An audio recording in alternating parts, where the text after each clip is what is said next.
Just a second. All right. Everyone ready? Yes, sir. Sure. Okay, I'd like to call to order our budget retreat for Thursday, April the 17th. I need a motion. Motion? Oh, second. All right, pledge of allegiance. I pledge allegiance to the flag of the United States of America and to the republic for which it stands, one nation, under God, indivisible, with liberty and justice for all. Well, item 3 is a welcome opening statement by me.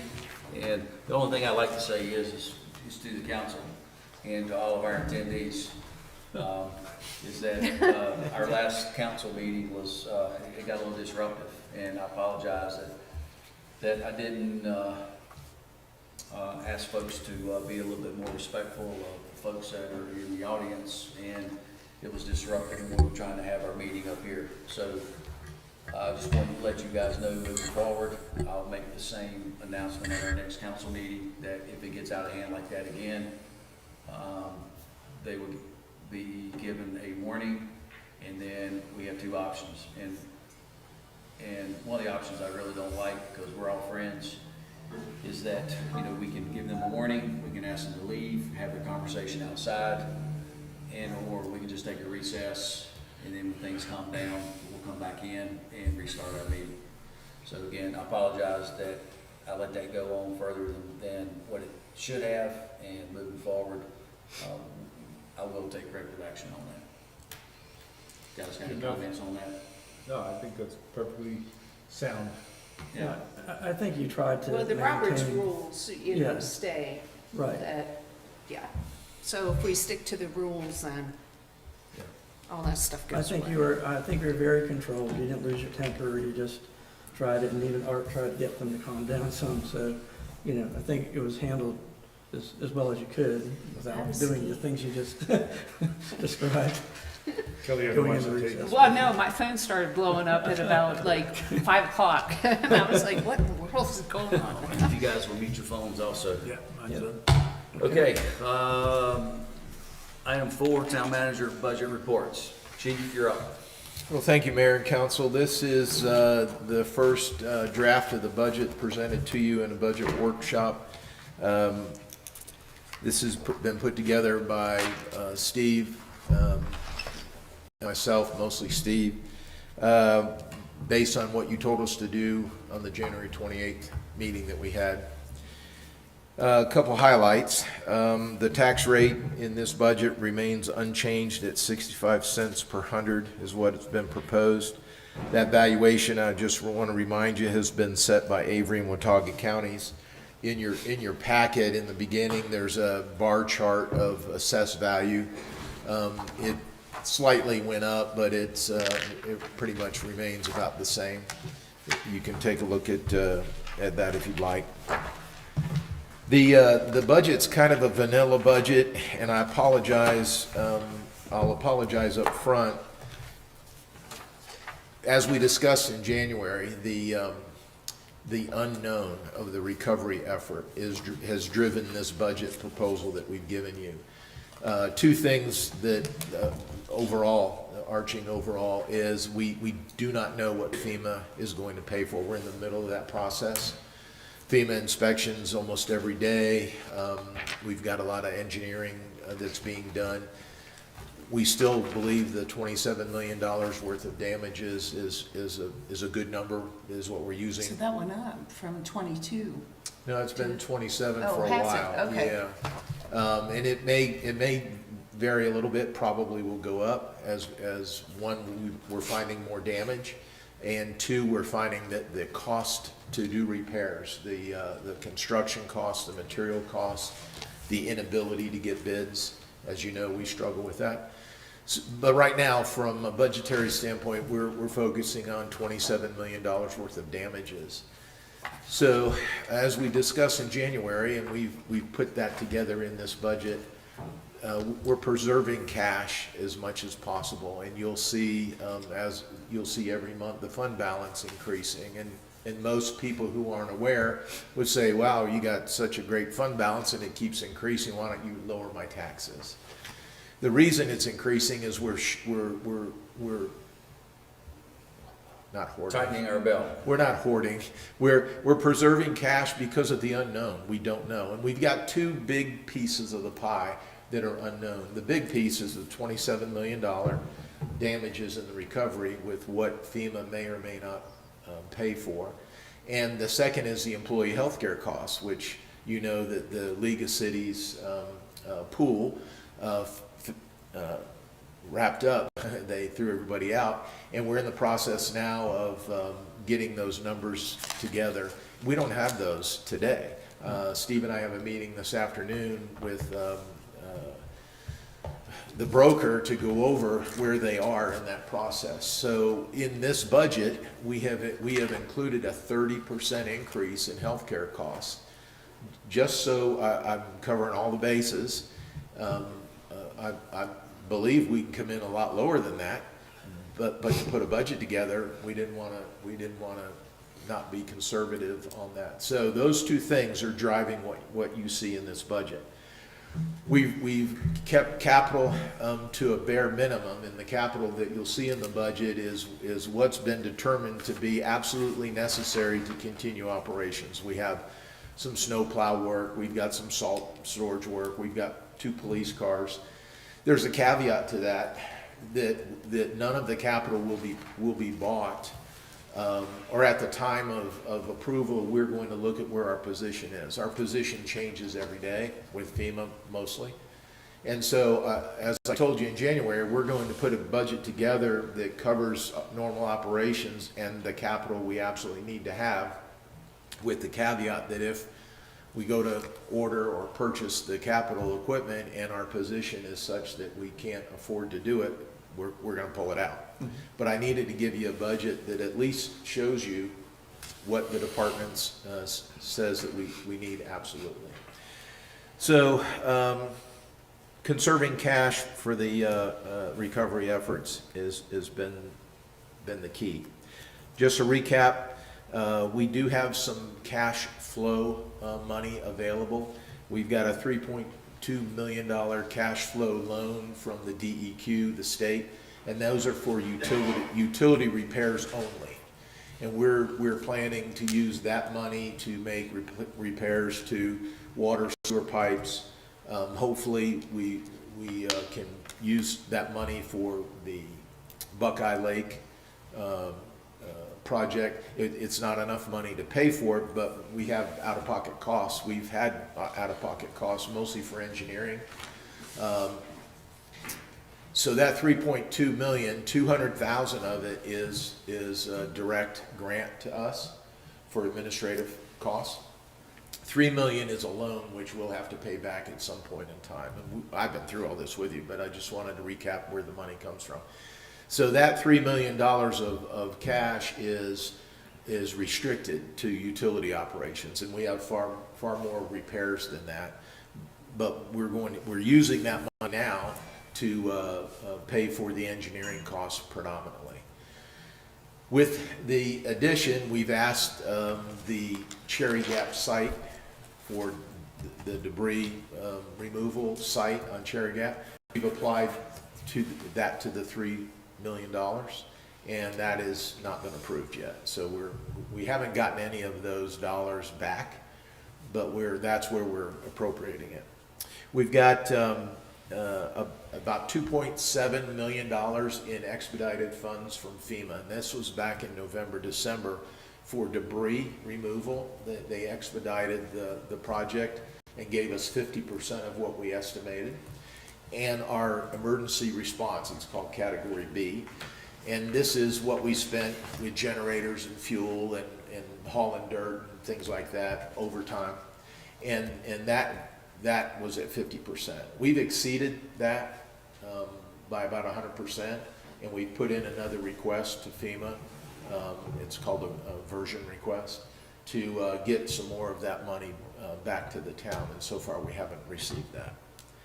We've got about $3.8 million cash flow direct from the state treasurer's office, and this is a little bit more freer. It's for recovery work. We can use it for anything that's identifiable for recovery work. And so we're using that again to pay our engineering costs, some of our construction costs. We're gonna have to buy gravel. We did buy gravel, so we're gonna move as much of that into those three pots of money as we can. So that comes up to about $9.7 million out of the 27. And other than the FEMA reimbursement, that's all has to be repaid.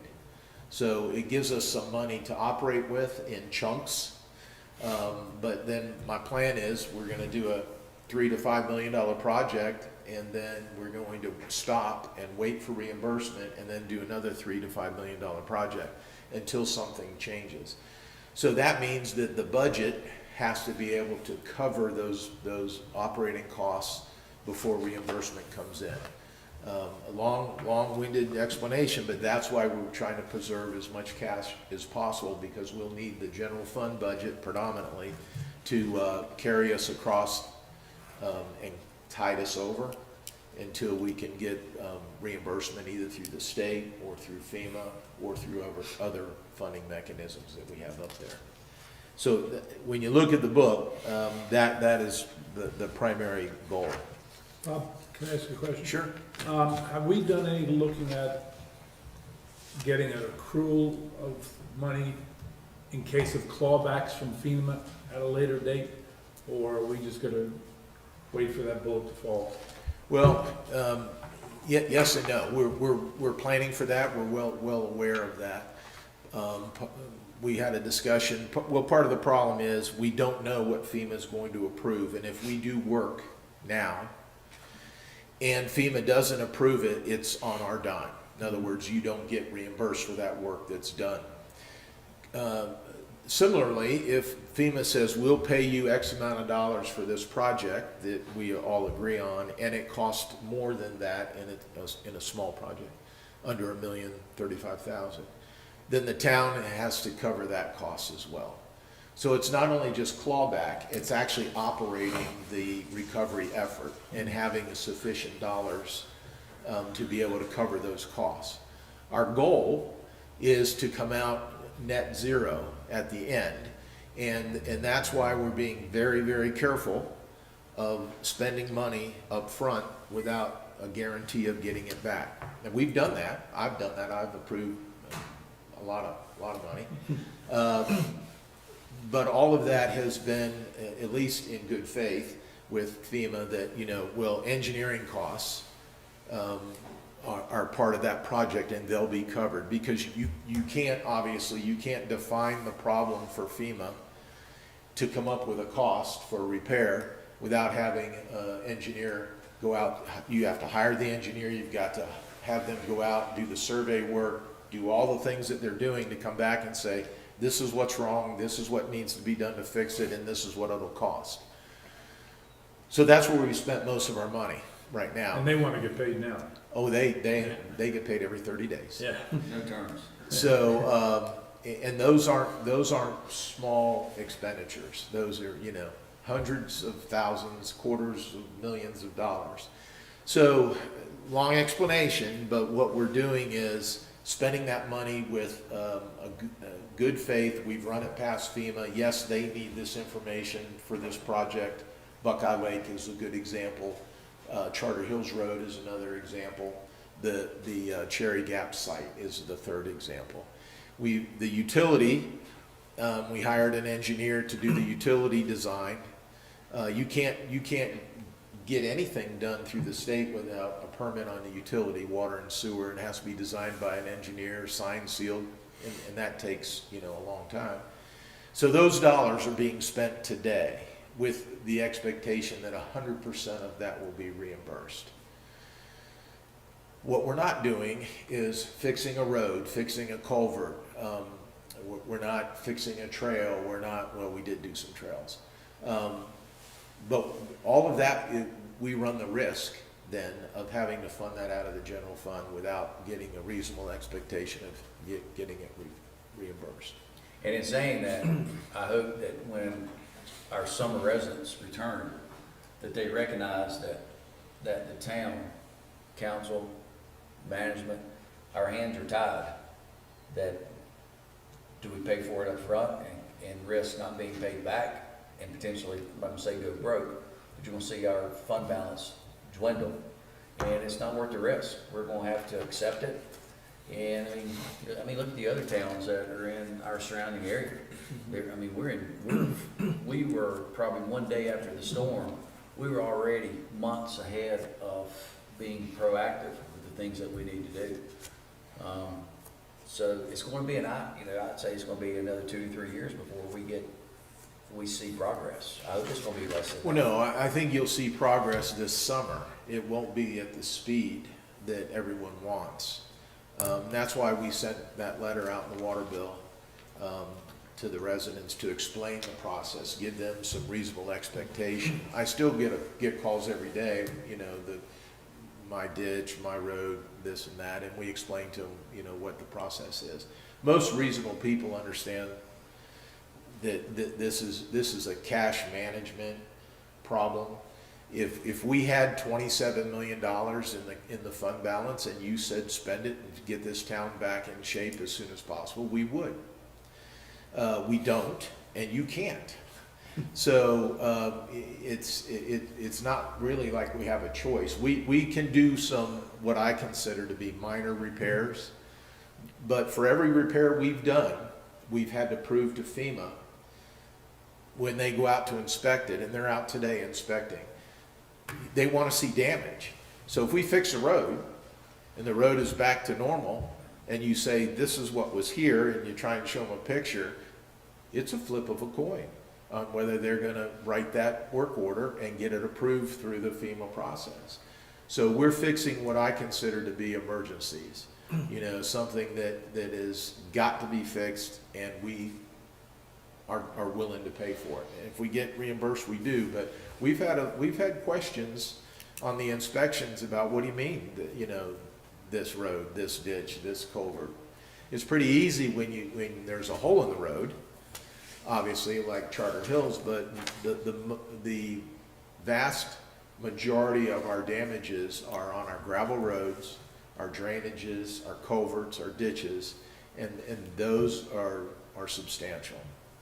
The big projects are easy to see. The lake, the water and sewer plant, Charter Hills Road, those are easy to see, and those are going to be big projects to get funded.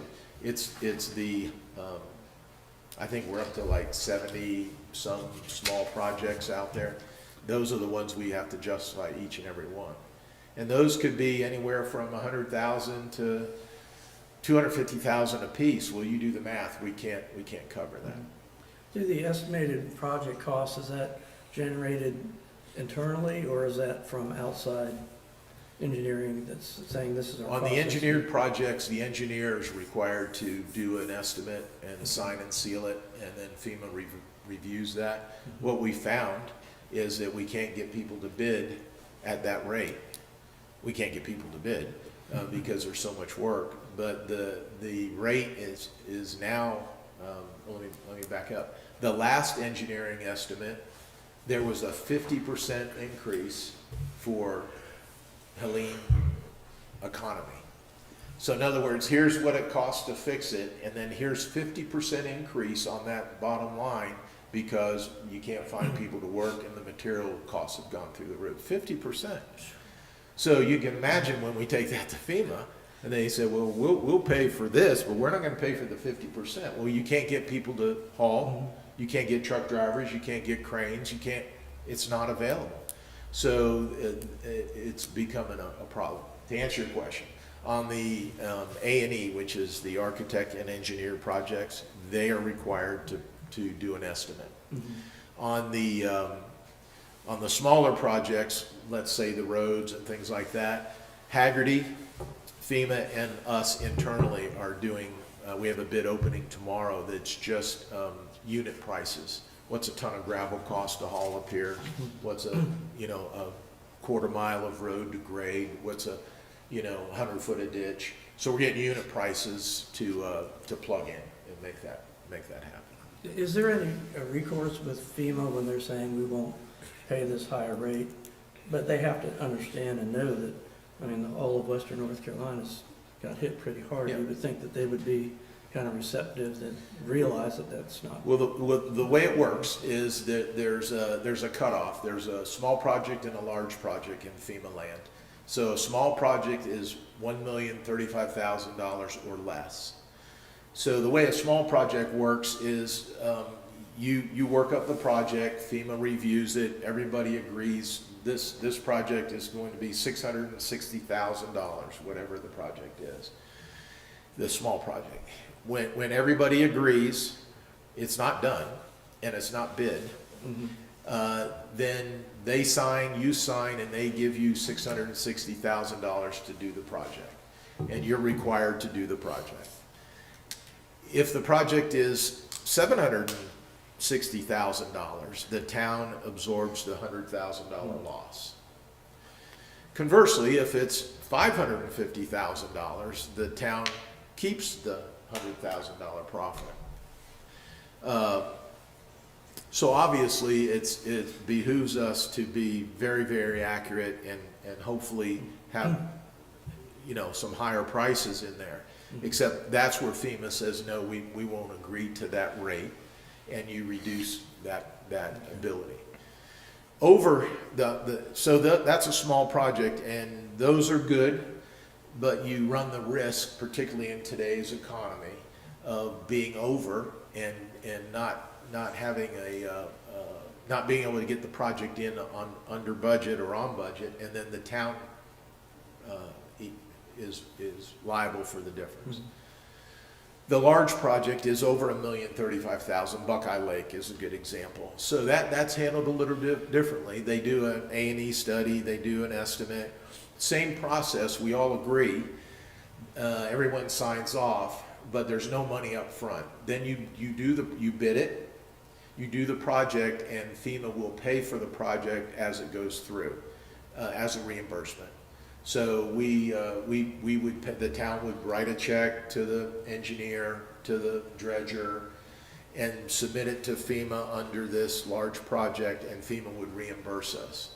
And the difference there is that if there's an overrun, FEMA covers that overrun. If there's an underrun, the town is not able to make any money, if you will. FEMA will pay for the cost of the project. So that's how they handle both. The small project, if $1 million is small, we can't afford to do too many of those and be wrong on the numbers. And right now, we can't get good numbers from bidders. For instance, FEMA has a rate of $5 a lineal foot to clean a ditch and reshape the ditch. We went out to bid, and it was $50 a foot. I think it was more than that. I can't remember right now. Do you remember, Steve, what that was? I thought it was 30. 30. Okay, 30. So A little better. it was way above in the FEMA schedule, and we got one bid. So we took it to FEMA and we said, what do you want us to do? We can't get anybody to do it for $5. It's $30. We haven't resolved that. Okay. So I guess all this talk is We don't why know. you have this budget. We don't know. And I can't run the town with I don't know. So the budget you have in front of you maintains existing services. There are no new positions. I'll go through my list here in a minute. But what it doesn't do is there's no growth. There's no projects other than what we're doing for recovery. I really, unless you tell me differently, I don't want to spend any money I don't have to until we have a better handle on what our exposure is. I hope our saving grace is gonna be $12 million that we requested, and we won't know that until July or August. Yeah, I feel confident that we're gonna get closer to 12, then I feel confident that we're gonna get close to what we asked for. But even if we get half of what we asked for, that's still gonna put us ahead of the curve with $6-7 million of money that we can add to the services of the town. And, And also, I certainly hope you're right. you have to pass a budget by June 30th. Yeah, we can't. So figure it you know, I can't put any of that into Oh, I the agree. budget. Absolutely. And that would certainly help greatly. Sure. So, I mean, this is gonna be icing on the cake after the fact. And then, you know, Chief Budney said there were two caveats to this, $27 million, or 27 million of the damages, and then the employee health care costs, and he has 30% that he allocated for this. Our health insurance went up 31%, and which was absurd, and But you couldn't get anybody to do it. Less. we shopped it, and we were able to get it down to 21%. So I hope that, And we're shopping now. Again, I'm in the same boat. This got thrown at us in March. First part of March is when the league said no. And so we're shopping that. What I don't have is numbers for you today. I don't have a proposal. I don't have, you know, anything for you to make a decision on healthcare costs as we go forward. So we put 30% in there so that we're covered. I shouldn't say that. I would be shocked that if we would agree to that would go forward at 30% increase. That's absurd. But for a budget perspective, I have to put it in there so that if I put 12% in there and it went to 20, Yeah, you know, I tend to. I totally look agree you gotta foolish. go with I it. look foolish. So there's a High 30% increase in healthcare costs with every expectation that we're going to be able to shop that much better. But I don't know. so you can take, as you guys know, you can probably reduce the services, or reduce the coverages to lower that. But personally, I don't wanna take anything away from the employees of Beach Mountain. You know, the current services they get now, or the coverage, we'd leave that alone. If we have the chance to make it better at the same cost, obviously, I think We've we already should. done that with the dependents, so. Well, you'll have more opportunities to, as soon as we get the numbers, and we'll put it together and we'll bring it forward. You're going to have to make a decision on what you want to do. It won't be today, and it won't be in this budget, because I don't have any numbers to give you. But certainly, you know, possibly by the 13th, which is the next council meeting, I'll have something on the agenda for you. And whatever it is, then you'll have an opportunity to make a decision on where we go and plug it into the budget. Do we have anything, I mean, could we come to June 30th and not have coverage for the next day? Or is there something we can get written? No, we can get it written. Oh, yeah, we can get it written. Okay, It's the cost. sure. So, that's not an option to go to June 30th without coverage for the employees. Right. That's not an option. That's what I'm getting at. We That's can't not do an that. option. Yeah. And we have put in 30% into this budget that's balanced at the same tax rate. So at worst case scenario, you've got the funds to do it. The question is, do you want to, and what's the cost? And I can't give you that. I can't even tell you what the coverage is until we get further down the road. But you will have at least one or two opportunities to discuss it and make a decision on where you want to go before the final budget. There are no new employees in the budget. I am requesting a 3% COLA. That was based on the January 31st CPI, was the one we talked about in January of using. I have proposed an increase in utility tap fees, substantial increase for new customers that want to build and tap into the utility system. The issue is we don't have the ability, as we had in the past, to do taps this year in-house because we're doing repairs.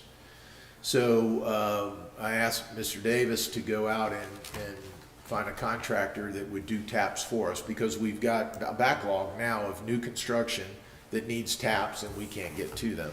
That means they're not paying into the system. So, you know, the meter's not turning. So we took that bid and put it into the fee schedule. So at least for the next year or until you change the fee schedule, the tap fee is going to go up. We're not going to do them in-house. We'll sub those out, and that'll be almost a pass-through. And that's new construction. New construction. That's for a new water and sewer tap. Let's see, let's talk about revenues a little bit in the beginning of the budget. If you go to the general fund revenue page, hopefully your pages are the same as mine, 13 and 14, the general fund revenue. I'm just gonna hit some highlights. And Steve's here, our finance director, he knows this much better than I do. So if we've got a question, we'll direct it to Steve. So, you'll see taxes are at, $7,912,219. That's in that first box, tax revenue on page 13. There's $1 million pass-through to the TDA. So when you look at, if you were just to look at the bottom line for taxable revenue of almost $8 million, that's not correct. We take in the TDA's tax and we pass it back to them. The town doesn't have that available in the general fund. So there, you'll see that right above, it says occupancy tax, $1 million. That's a pass-through to the TDA. So technically, there's $6.9 million in taxable revenue. And if you compare it with last year's budget, it falls well in line. If you look at interest, come down just a little bit. This is, again, going to be difficult to determine if you've watched your investments. But we did very well last year. Steve did exceptionally well last year in our investments. So we've been very conservative going forward in this year. We may use this to our benefit with the retirement going down, and our town manager won't be able to retire. Yeah. I'm going camping here in a couple hours. So I had reported to you that we netted about an extra $500,000 last council meeting in our investments because did so well, and we're only showing $100,000. Again, being very conservative on the revenue side. We hope to be wrong. We hope that it's another $500,000 again, but you'll see that we're being conservative there. Our miscellaneous income, which is a laundry list of things, we've increased it by about $102,000. So that again helps the revenue.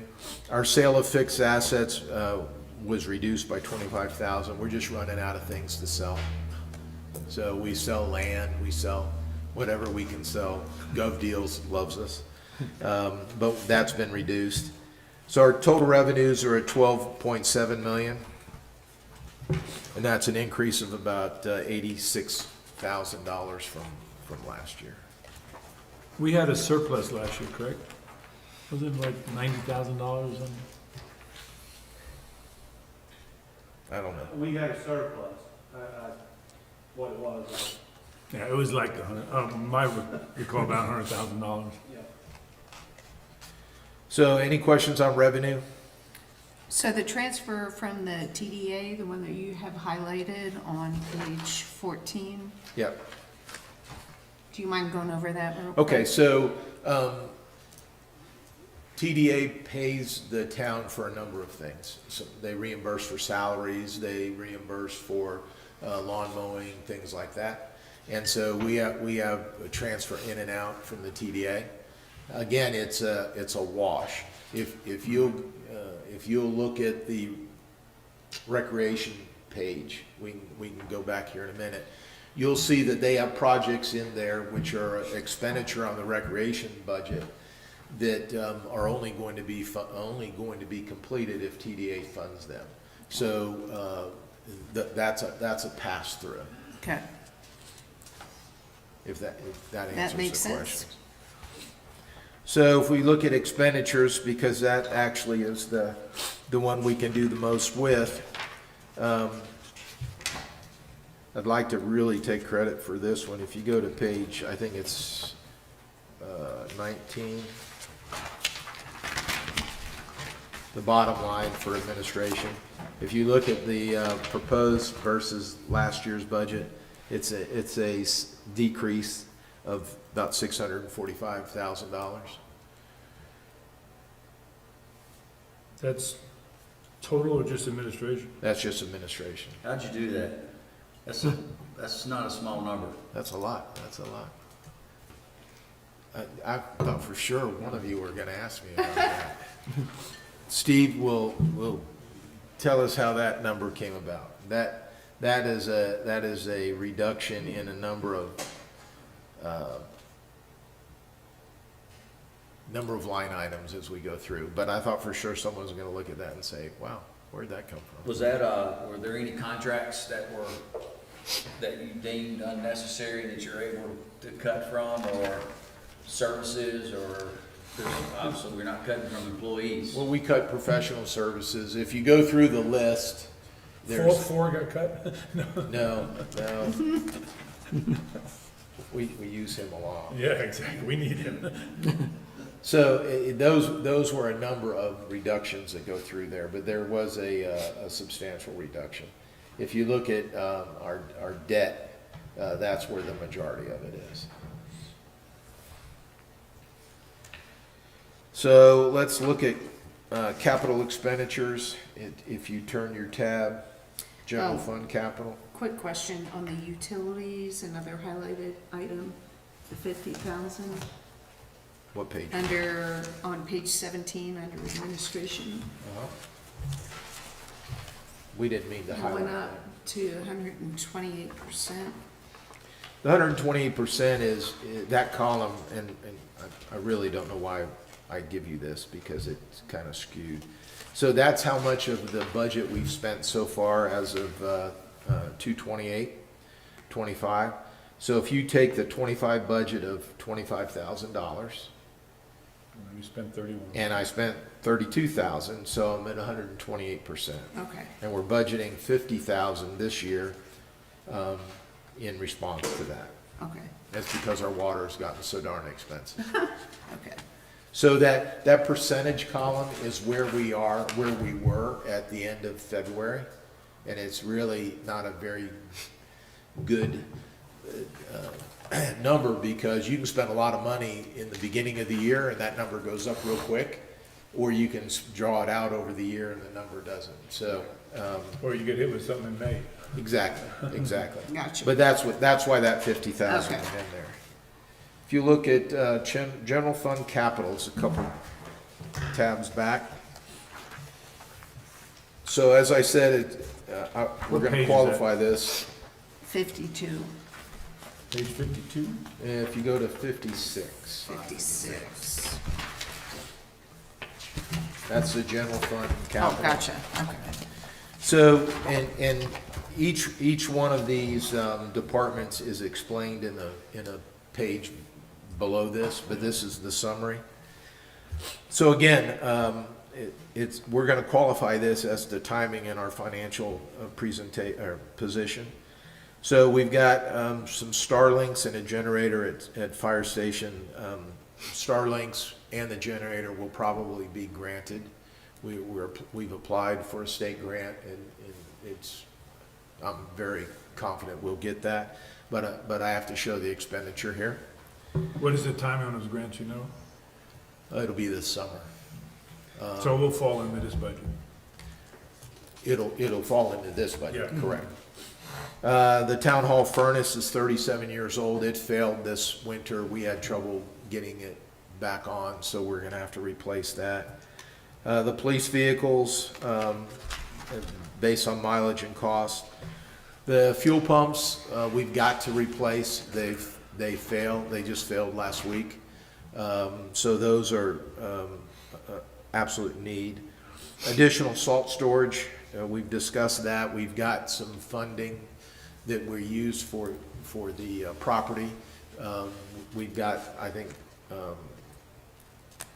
$25,000 for additional salt storage. A plow truck has to be replaced, and a mower. The truck and mower are gonna be, those are big ticket items. Those are things that will more than likely be held until we see what our financial position is. And then if you'll look at, Chief, I got a question about the replacing the fuel pumps. yep, Are we gonna relocate those? Or, yes and no. So the pumps are gonna be replaced in the same location because we're not replacing the tanks. We're going to relocate the tanks and these new pumps down to the Cherry Gap site in the future.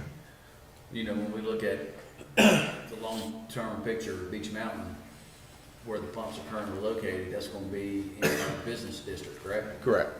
All right. So, and they don't work there anyways. They're subject to the weather up there, and as well as the tanks do not meet current EPA standards. And as we all know, we had a leak. So to replace the tanks, and we'll use the new pumps, we'll relocate those. But the pumps have to be replaced immediately, and then we'll relocate the tanks to a facility down there. But that's moving of the tanks is not in this budget. No, it's not. That project, I think Daniel told me, is like $400,000 to move the tanks and the pumps.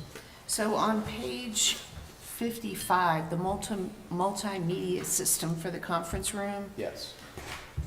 just explain a little bit about what So- that's supposed to do? Well, we tried to do it here, and the cost was exorbitant. We have the inability to hold a meeting with FEMA, Teams meeting, Zoom meeting. We tried to use these cameras, and the cost was $50,000 to make that work.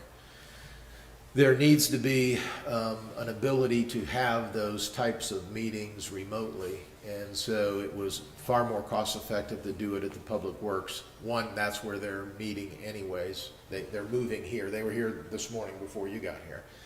And two, we don't have that ability in the town to have a group meeting. What we do is we use my little camera here, and we shine it around the room for people. And so that's to put that in place. We really need that sooner than later, Okay. but we're not spending any money, so I wanted to budget it. Okay. Let's see. Steve, where do I find the TDA projects for Parks and Rec? Is it in there? It's under, the Parks and Rec Capital? Do you know what page that is? Well, mine's gonna be a little different. As we always expect. It's somewhere around 85, probably a few pages less, 81, 2.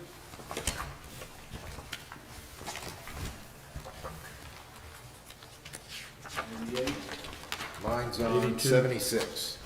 Open. Turn to 76. You'll see it's got some red print. If you'll go to the 25, 26 bullet points in the middle of the page. Yep. So these are items with red that will only be done if the TDA funds them at 100%.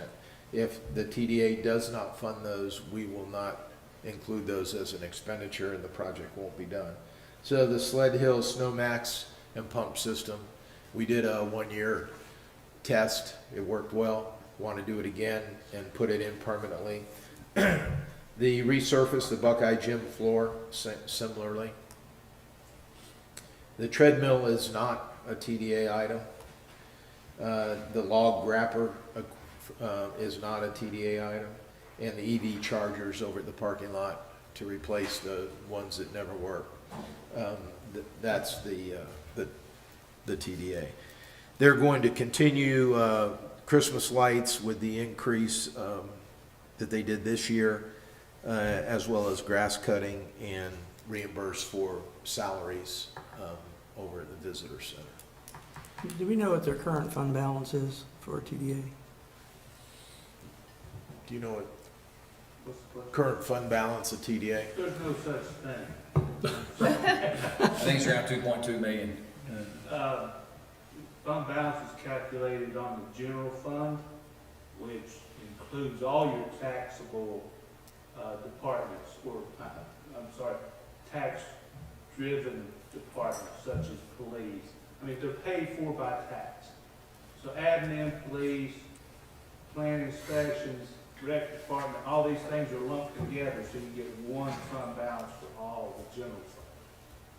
Does that make sense? There's no separate by department. Well, how much, I think what he wanted to know is how much, money does the TDA have in the bank? Oh, the TDA. Yeah. TDA, Oh, I yeah. thought you said recreation department. No, no, TDA. TDA. The TDA has approximately $2 million sitting in the bank. Okay. Does it draw any interest? Oh, yeah. Yeah. It was doing really well. I have a question. Yep, shoot. My brain just went to Bermuda. Give me a second.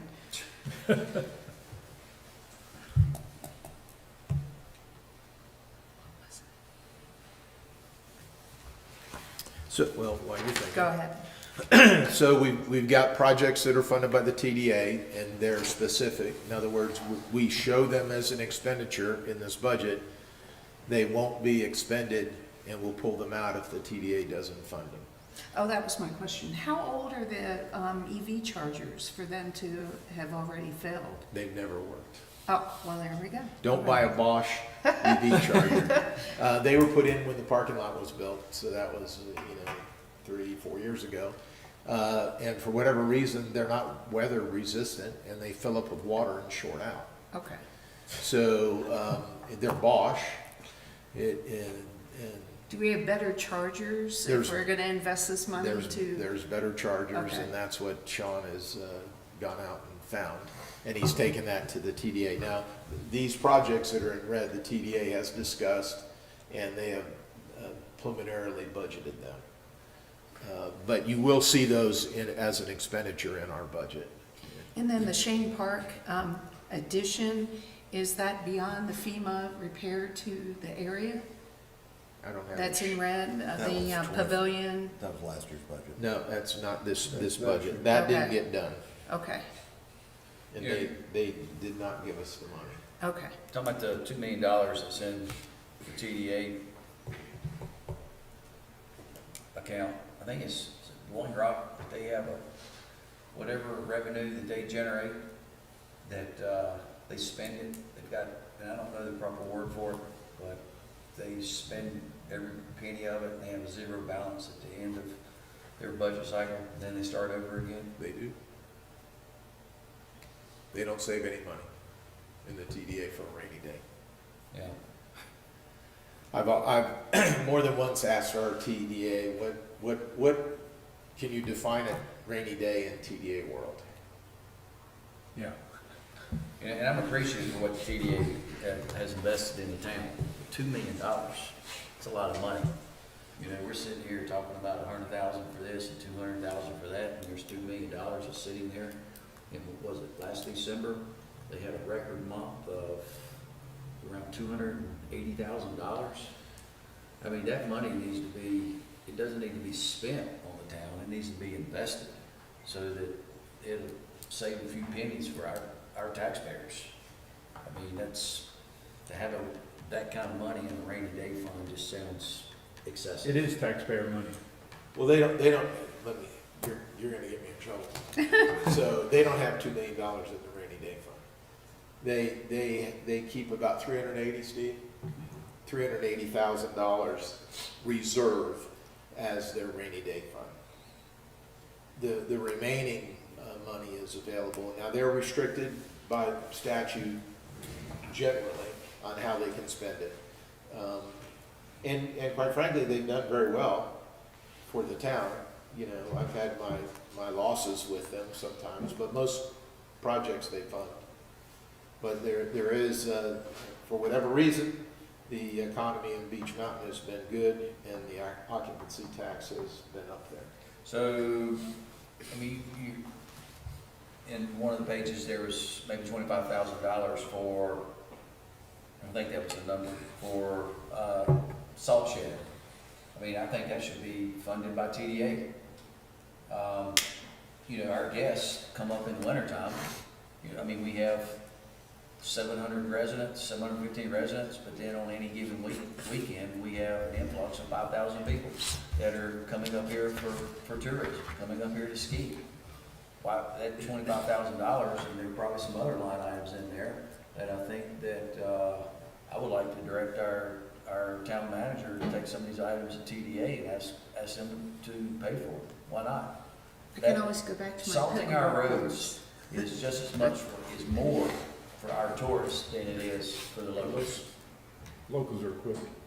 They are, Mhm. and, yeah, so, and even if there's snow plows in there, or some heavy equipment, our guests, so let's just say that we didn't salt the roads, and we didn't plow the roads, we didn't maintain the roads. That occupancy rate would be, I'm not gonna say cut in half, I bet it'd be well, It'd be severely, yes. yes. So I know it's a double-edged sword, but there's some items here in the budget that need to be covered by our TDA. I'll ask her. Mhm. So why are, I mean, you guys. in 2028, do we Agree. have a new recreation center coming to the front side of the mountain? Given we have Buckeye. We don't. Oh, okay. It's just sitting there under projected, and I was kind of wondering. What page, Chief, was the salt shed, and, I mean, even the expense of the salt, I think some of that ought to go to TDA. I'm making a list. What page was It's back on 56 or something. some of these items? Well, that was capital, so. Let's go back and Go look to at that. general fund, capital, go to the, Towards the beginning, wasn't it? let me see if it's depicted. It's on page 55. Let's hone in on that for a minute. Page 55, 40,000 for the coverage and storage. is that right, Art? Yes, 55. 55? Let's turn to page 55. After 54. If I can get there. It's an odd number. It's taking me a minute. So, the covered storage shed for the salt, 40,000, salt spreaders, 15. The fuel pumps, that would fall under that category. Well, if you can't put fuel in the trucks to Yeah. plow the road, Okay, under that thought process. so, I mean, just those three items alone, what are we looking at? 40, 60, 65, $80,000. $80,000. Chief, I think we need to, and then, okay, so we got 80K there, and then how much are we spending on salt? A lot. All right, so let's say we're spending $100,000 on salt. 100,000. Is that right, 100,000? That's pretty close.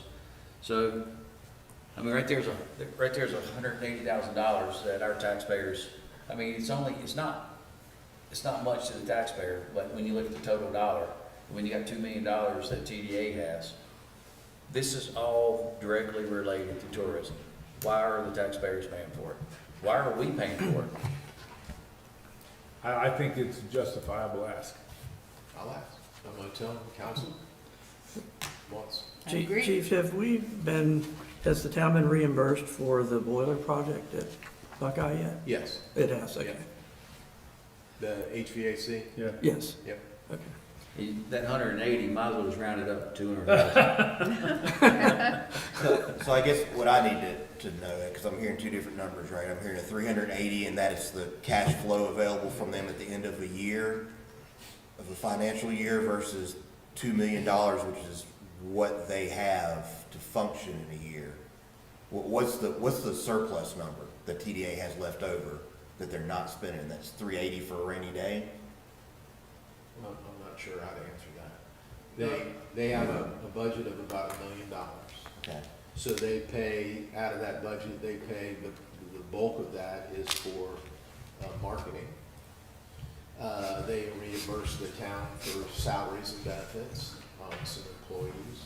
They pay for the mowing and those legacy projects.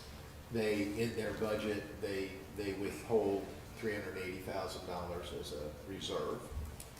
And they produce a balanced budget, same as we do. But that's, you know, that's their budget, and there's about $2 million in the bank. Okay, so they've been holding back about 380 and just banking it, put it in a savings account. Well, they budget the 380. So there's a difference between the budget and the bank account, for instance. So their budget balance is the same as ours, and they're, you know, between $1 million and $1.1 million.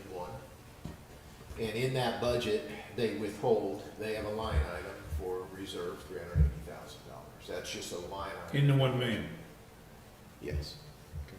It's about $1.1 million. Yeah, well, And correct me if I'm wrong with my numbers, I've generally done this out for the past 5, 6, 8 years. It seems like that the more investments that the ski resort has made in, I'm gonna say our town, in our community and on behalf of them,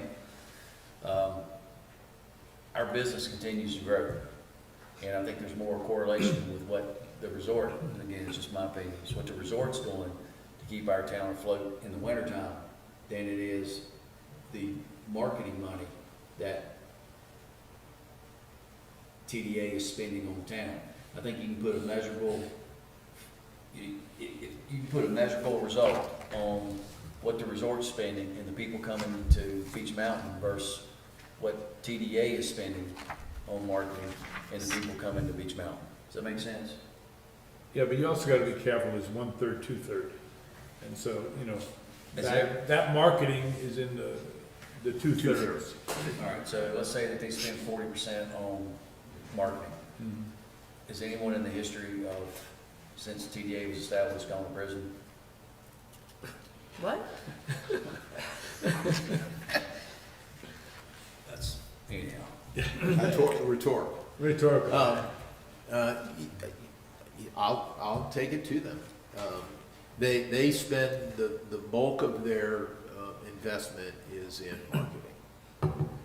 And it appears from their information, their returns, their reports, that it does a good job. You really can't argue with it when they set records Right. on occupancy tax.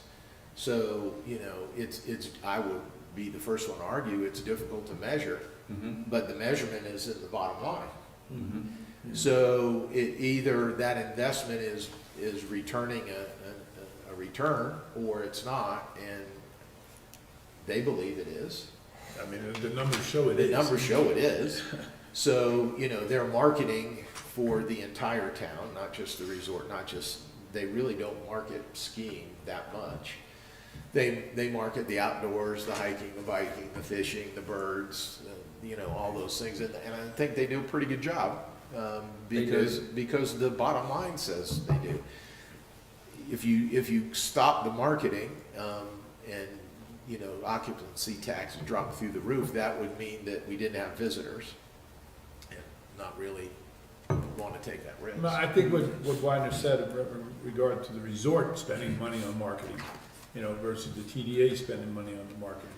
I mean, the bottom line of the occupancy tax is a combination of the two. It is. Right? So, but still, I think, I don't the bottom discount, line of the TDA definitely shows that Well, who- the curve is going in the right direction. Who else gets the credit Yeah, for what's happening out there? It should be the TDA, because they're making the investment and the return shows that. right. How you measure it any other way, I don't know. Certainly, there's nothing I'm doing to bring people in here. So, Yes, there is. You're keeping the roads open, you're keeping.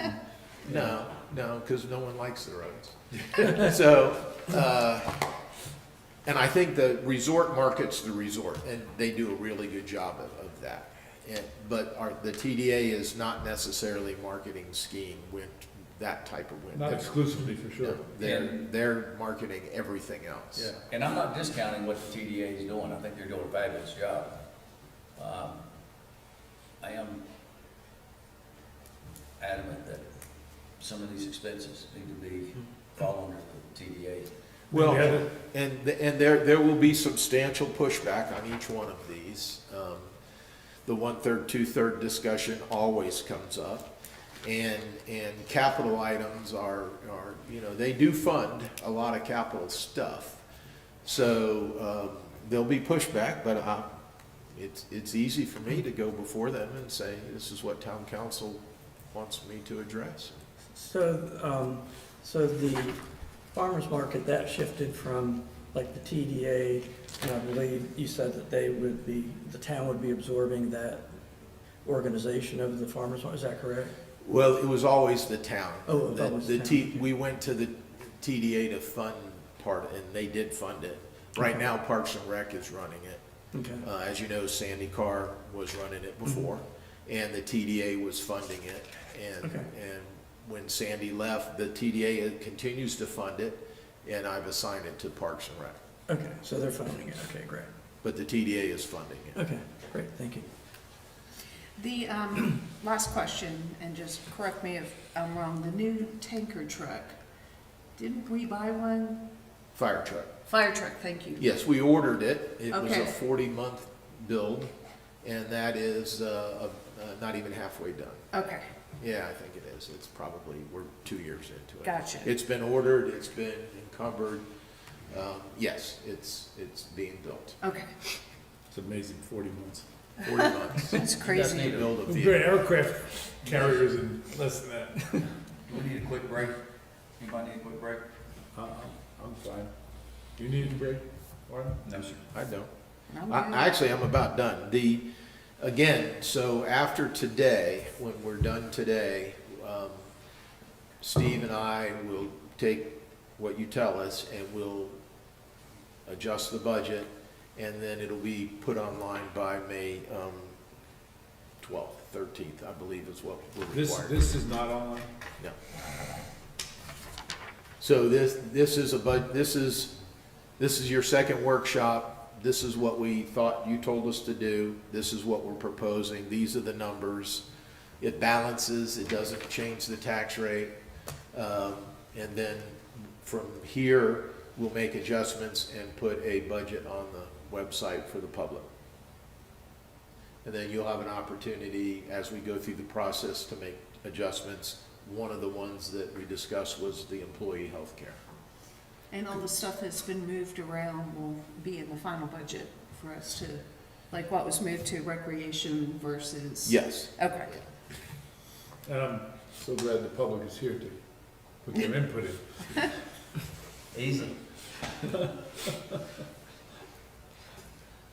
I can go through utility and sanitation. There's no changes in rates.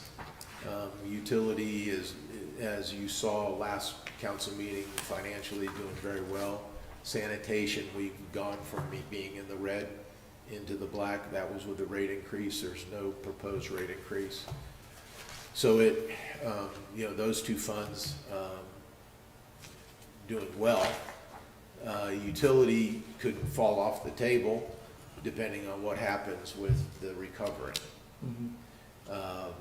Utility has a substantial amount of damage, and we'll have to maneuver that very carefully. But currently, as we sit here today, there's no proposed changes.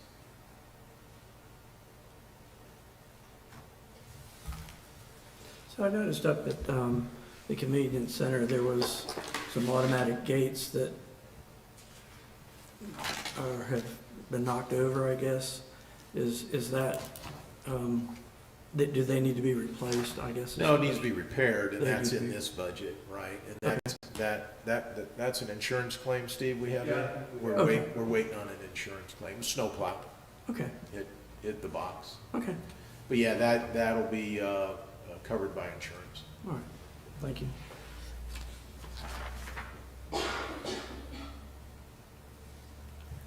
Anyone have any questions? I think I've covered all mine. I mean, is it time for comments? Sure. Oh, yeah. I mean, basically, you know, I think this budget is well thought out and meets what I was looking for. I think the public needs to keep in mind, I mean, it's the same millage rate as we've had in the past, last year. But we have some risk, as we discussed earlier in the meeting. I, for one, you know, we do have the fund balance, but a lot of things can get grabbed out of the fund balance. But, you know, a contingency for FEMA clawback is something that is very scary in my mind. I know we're doing everything possible to not have that occur, but I've seen these audits in the past, and they can give you a lot of different results than you would think. So my only comment is do we put something in there for that? And maybe that's gonna be so many years, at least 2 years down the road. Maybe we look at it in a future budget when we know things that have progressed over the next 12 to 18 months. I would agree in everything you've said. It would be unrealistic to think that we're going to go through this very complex process and not have an expenditure that isn't covered. And Steve and I have talked about it, putting in a recovery line item or something of that, where we can at least have some dollars that are there to cover that expense. This may be the time to do it. I don't think we're going to have that kind of, I don't call it a clawback, but. A request. Yeah, I don't think it'll happen within the next 18 months in this budget, but it may be something that you want us to include a line item under administration and start thinking about that. Yeah. Because there is going to be, it's so complex, there's so many items out there, there's so many people with, you know, their pencils, that it would be unrealistic to think that we wouldn't have to cover something. What's better, to put a line item in there in the budget or to do a budget amendment? You could do that as well. Budget amendment would be detailed, and you would be able to identify an expense with that. Budget amendment is reactionary. In other words, there's a reaction, so we have to amend the budget. Or we can be proactive and put something in the budget. Be honest with you, and Steve would know better than I think you'll never get away from the budget amendment. We're going to have adjustments as we go forward anyways. If you want to cover it there, we can. And likewise, I think at least if you put it in the budget, you've made an acknowledgement that there's an expected Possibility. expenditure going forward. Steve, do you have a comment on that? I mean, no, not really. So, but you can take that money, if you don't spend it at the end of the budget, you can take that money and put it, Put it in the general fund and. Well, it would be in the general fund, it would go into fund balance. Right. Similarly, today, like when we don't spend as much in a line item, it just carries over into the fund balance. I think you are going to see budget amendments, you're seeing them almost once a month now, because things are changing, they're so dynamic. So I think it's realistic that you're going to see those. Those are specific and there's numbers attached to it, and it tells you what revenue and what expenditure. So I think you're gonna see those anyways. We can cover it that way, or put it in the budget. What would be the best public knowledge way to put it? Put it in the budget ahead of time or wait on the amendment? Does it matter, or? We're gonna It's get kinda crucified no same matter thing. what. Well, I know that, If I'm we just- if we put a line item in the budget, then the next question is, what's the number Yeah. you put in it? It would be a shot in the dark. Right now, it'd be a placekeeper. A budget amendment has specific dollars and specific accounts and says where the expenditure occurred and where the revenue that's going to pay for it comes from. I think you're gonna have that anyways. I mean, say 2, 3, 4 years down the road, all of a sudden we get hit with, oh, well, it's not gonna be $100,000. It's gonna be $2 million, $3 million. They're gonna say, you know, these things aren't covered, that you're not being reimbursed for. So we gotta come up with that money somewhere else. All right? And is it best to do it when it happens and try to figure out where we're gonna get it? Or is it best to put some money in reserve per year until it does happen? And if it doesn't happen, you know, then More's the better. Yeah. I don't know which is the best way to do it. And I don't know which the public would have the best perception of. The way it will happen is there won't be a lump sum all at once, Yeah. $2 million. It's gonna be this project, this project, this project. Yeah. They're gonna audit each project as we discussed earlier. I don't know. You know, the biggest thing I see is if you put it in the budget, what revenue do you use to cover that? Because you gotta use the revenue. So you're either gonna use current operating funds, or you're gonna use fund balance. I mean, that's the only two you got. If you use the current operating funds, you're taking away from Something else. If you keep the millage rate at the same rate. Or do you increase something? Or cut something somewhere else. Or do you just say, if we're faced with that situation, we're gonna use fund balance? Then it comes down to just the perception to the public. You know, you're not telling us up front because you didn't budget it, because you're just gonna use fund balance someday and make a budget amendment. So I don't know, I think doing a budget amendment, and my preference would be to do a budget amendment, and then occasionally mentioning in a meeting sporadically that there's going to come a time that there's going to have to be a budget amendment. We're going to have some unrecognized, unexpected expenses, and rather than adding it to the budget and just having that line item sit separate, then there's going to be a budget amendment. And we just, you know, I'm making this up once every quarter. We mention that it's not when, it's not if, it's when this is coming. That's my opinion. Well, no, I think we're gonna have to do that anyways. Yeah.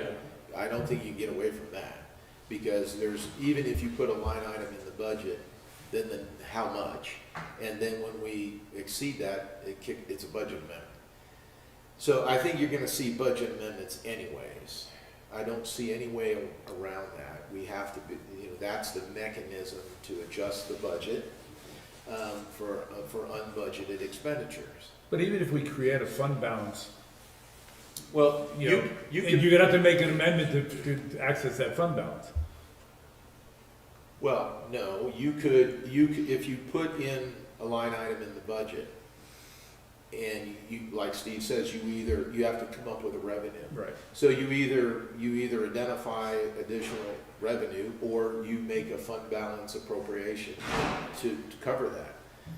The problem I see is, particularly for this budget, there's no expectation we'll spend the money. So it will just revert back to fund balance. We're doing the same thing. But it would be there. Well, it's there But anyways. you have to come up with the revenue to support it. Well, what I would suggest is that you just appropriate fund balance, whatever that number is for this line item, pick a number. You just appropriate current fund balance to that number so that you're not, So you're committing that number out of the fund balance. right. And And that it's at least makes people aware.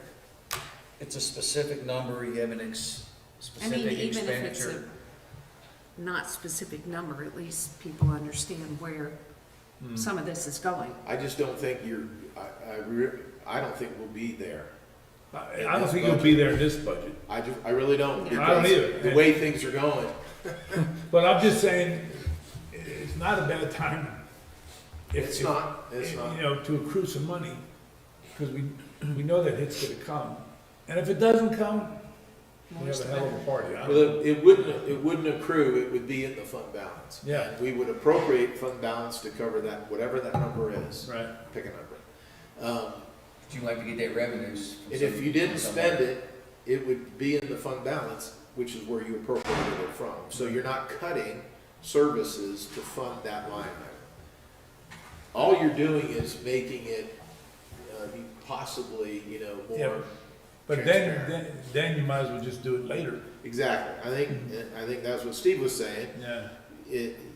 Unless you identify a revenue source against it, you might as well do it later. Do it with actual numbers. Yeah. Because we're gonna take a shot. If you say put it in the budget, we'll say what number, we're gonna all take a shot in the dark at a number.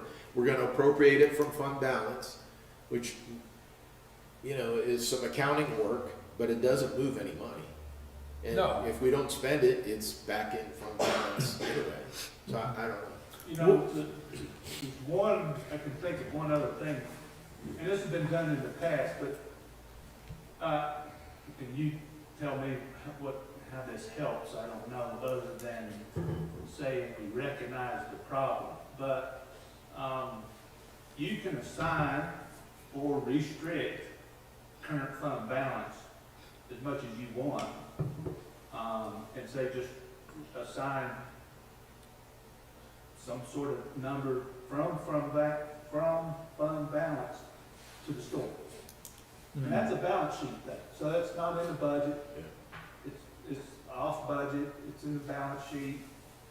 All it's really saying is, we recognize we're gonna spend some money down the road. And it's probably gonna come out of fund balance, so we're telling you now. Does the state mandate a certain percentage of your budget as fund balance? I thought there was a minimum, like 35%. Wasn't it 33%? You're talking about the League of Is it League eight? of Governments? Municipalities. I thought they were at 33%. 37%. Something like that. Well, if I understand the question, you mean a certain amount you gotta keep in fund balance? Well, you must Just create a say- fund balance Yeah. of a certain percentage of your budget. Operating budgets, that Well, operating they would budget. rather you use no fund balance in your budget. No, he means, Reserve. What's the the- reserve the LGC percentage? required, I thought it was 8%. How much? 30-something. I was told 33%. I don't think they have a number, no one has I a mean, number out The there. reason I asked was if we do have a number, and if you assign, call it $500,000 per year to go towards this fund, does that strike, It becomes restricted. restricted, which means your fund balance may not reach that criteria? That's, It would be counted against that, yeah. but we're in the 60. Yeah, we're 50 to 60%, yeah. 58. So they more like just group you into size of your community, your town, and they want you to everybody to be within a certain percentage of each other. Yeah. There's no number out there that's required. There's no legislated number? No, there's not. Okay. All right, and then it doesn't matter. Our town manager's got a meeting 4 hours from here. No, I'm good. I'm gonna eat. No, I'm waiting for food. Are we getting fed? I think it's here. Is it here? So's Christmas. Hey, Chief, could you give us an update on the well situation? Yeah. Have you got information on that? The well pump and cable have been pulled. Okay. They were cammering the well last week. I haven't seen any reports, and I met with Daniel this morning, and he didn't have any update as well. Okay. So, the caveat with the well is, that's on our dime right now, because FEMA has not been convinced that it's storm-related, and that's what this investigation is for. So if it turns out that the engineer says, here's the camera work, here's whatever they do down there, Mhm. and it was most likely a result of the storm, FEMA has agreed to cover it. If the engineer comes back and says, I have no correlation to the storm and the well, it's on us. Okay. But it was working until the day of the storm.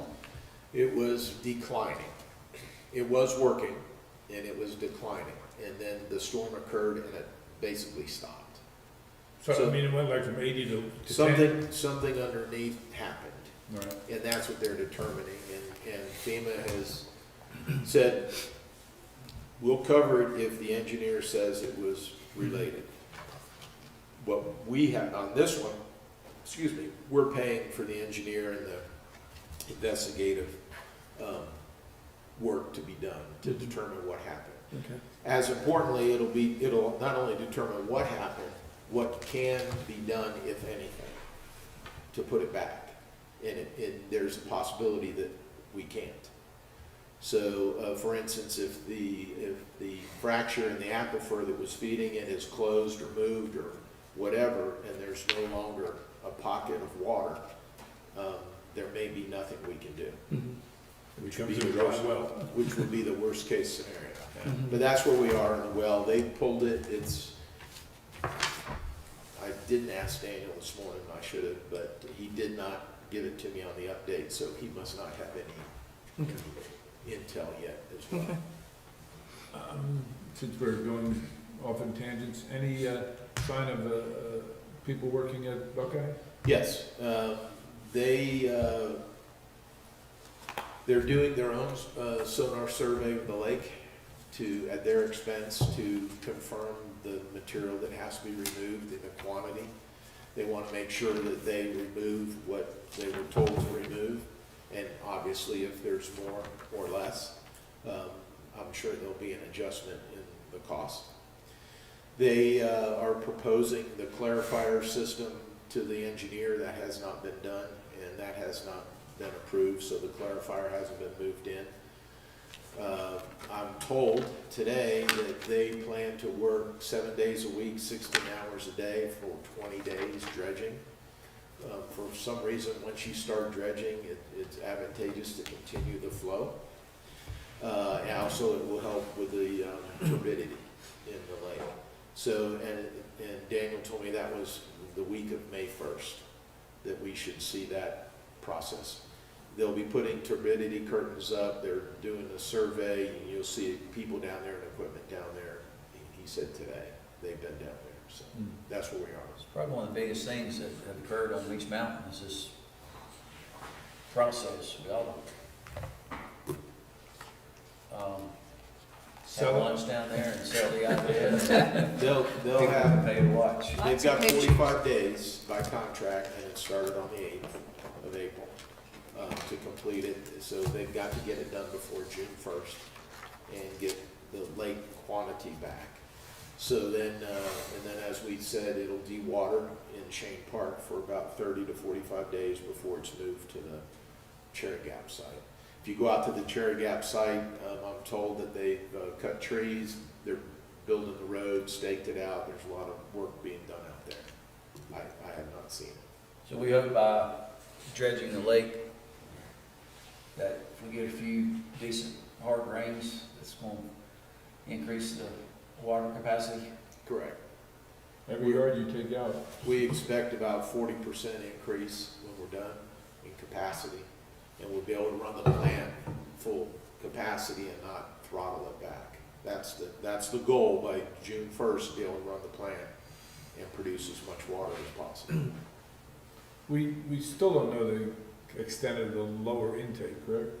It's damaged, Yeah. and the intake structure that has the 3 valves for the intakes is damaged. It actually rotated during the storm, and engineering is still designing a repair for that. So we're on 2 intakes. We have the ability to use the upper and the middle intake. But right now, we're throttling the plant because of water. So we'll be able to, by June 1st, the plan is to have full capacity in the lake. Sounds good. All right, we kind of digress. Anybody else have more comments on this budget?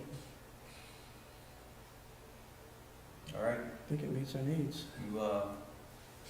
I need someone to make a motion to adjourn the meeting. Motion? All right.